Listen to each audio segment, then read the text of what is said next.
পুরসভার প্রাক্তন পুরপ্রধান সুবোধ চক্রবর্তীর বাড়িতেও কেন্দ্রীয় এজেন্সি হানা দিয়েছে। ইতিমধ্যেই সেখানে তল্লাশি অভিযান এবং জিজ্ঞাসাবাদের প্রক্রিয়া শুরু হয়ে গিয়েছে। সরাসরি এই মুহূর্তে আমাদের সঙ্গে রয়েছেন আমাদের প্রতিনিধিরা। বিরাটি থেকে রয়েছেন আমাদের প্রতিনিধি ব্রতদেব ভট্টাচার্য এবং অন্যদিকে শ্রীভূমিতে দমকল মন্ত্রী সুজিত বসুর দুটি ঠিকানার সামনে থেকে রয়েছেন আমাদের অপর প্রতিনিধি সত্যজিৎ বৈদ্য। আমি সত্যজিতের কাছে চলে যাব। সত্যজিৎ, তুমি যেমনটা বলছিলে দমকল মন্ত্রী সুজিত বসুর দুটি ঠিকানাতে ঢোকার মুখেই ইডি আধিকারিকদের বাধার মুখে পড়তে হয়। দীর্ঘক্ষণ কলিং বেল বাজানোর পর তারপর ভিতর থেকে সাড়া পাওয়া যায়। এখন কি চলছে সেখানে?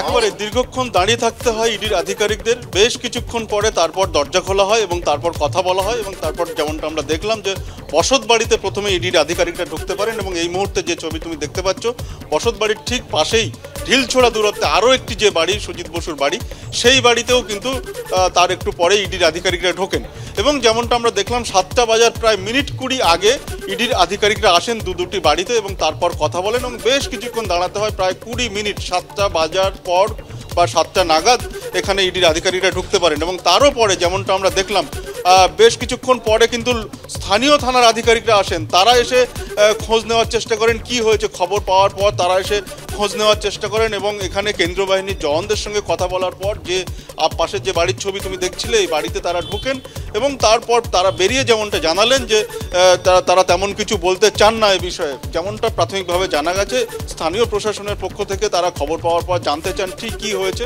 তুমি জানো যে সুজিত বসু দমকল মন্ত্রী, তার বাড়িতে এভাবে সাত সকালে কি হয়েছে সেই ঘটনার খোঁজ নিতে আসেন স্থানীয় থানার আধিকারিকরা এবং এই মুহূর্তে যে ছবি তুমি দেখতে পাচ্ছ যে বাড়িতে এই মুহূর্তে সুজিত বসু রয়েছেন অর্থাৎ এই বসত বাড়ি, সেই বাড়ির সামনে তুমি ছবি দেখতে পাচ্ছ এবং তুমি জানো যে সপ্তাহখানেক আগে যেভাবে ইডি অভিযানে গিয়ে যেভাবে আক্রান্ত হয় সেই পরিপ্রেক্ষিতে কিন্তু আজকে একটা তাৎপর্যপূর্ণ বিষয়, ব্যাপক সংখ্যক কেন্দ্রীয় বাহিনীর জওয়ানরা রয়েছেন দুটি বাড়ির সামনেই।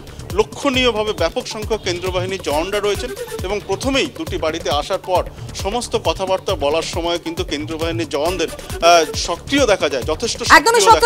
তুমি আমাদের সঙ্গে থাকো, তুমি এই ছবি আমাদের দেখাতে থাকো। আর এই মুহূর্তের অপর একটি গুরুত্বপূর্ণ খবর, বড় খবর, আরো এক শাসক বিধায়ক তাপস রায়ের বাড়িতেও পৌঁছে গেলেন ইডি আধিকারিকরা। বউবাজারে তাপস রায়ের বাড়িতে হানা দিয়েছে কেন্দ্রীয় এজেন্সি। সেই ছবি সরাসরি আপনাদের সামনে রাখবো। আমাদের সঙ্গে রয়েছেন প্রতিনিধি সুকান্ত মুখোপাধ্যায়।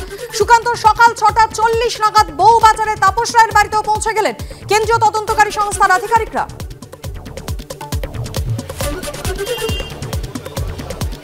একেবারে দেখো 6টা 40 নাগাদ কিন্তু একযোগে একাধিক জায়গাতে ইডির তরফে হানা দেয়। আমরা এই মুহূর্তে রয়েছি বউবাজারে। তুমি দেখতে পাচ্ছ 105 বিবি গাঙ্গুলি স্ট্রিট, যেটা আমরা এখনো পর্যন্ত ইডি সূত্রে জানতে পারছি এখানেই তাপস রায়ের যে বাড়ি রয়েছে সেইখানেই কিন্তু এই মুহূর্তে ইডি আধিকারিকেরা এসেছেন। 6টা 40 নাগাদ সিআরপিএফ জওয়ান নিয়ে যখন এখানে ইডি আধিকারিকেরা আসেন তারা এই গেটে প্রথমে দরজা ধাক্কা দেন, তারপরে এখান থেকে খুলে দেওয়ার পরে কিন্তু তারা ভেতরে যান এবং কলিং বেল বাজানোর পর তারা কিন্তু সরাসরি তাপস রায়ের বাড়িতে এই মুহূর্তে গিয়েছেন। তাপস রায় আমরা জানি যিনি বরানগর বিধানসভার বর্তমান বিধায়ক। দেখতে পাচ্ছি একযোগে সাত সকালে 3 শাসক নেতার 4টি ঠিকানা ইডি আধিকারিকদের ম্যারাথন তল্লাশি অভিযান। সুকান্ত, তুমি আমাদের সঙ্গে থাকো, অপর প্রতিনিধিদেরও বলবো আমাদের সঙ্গে থাকতে।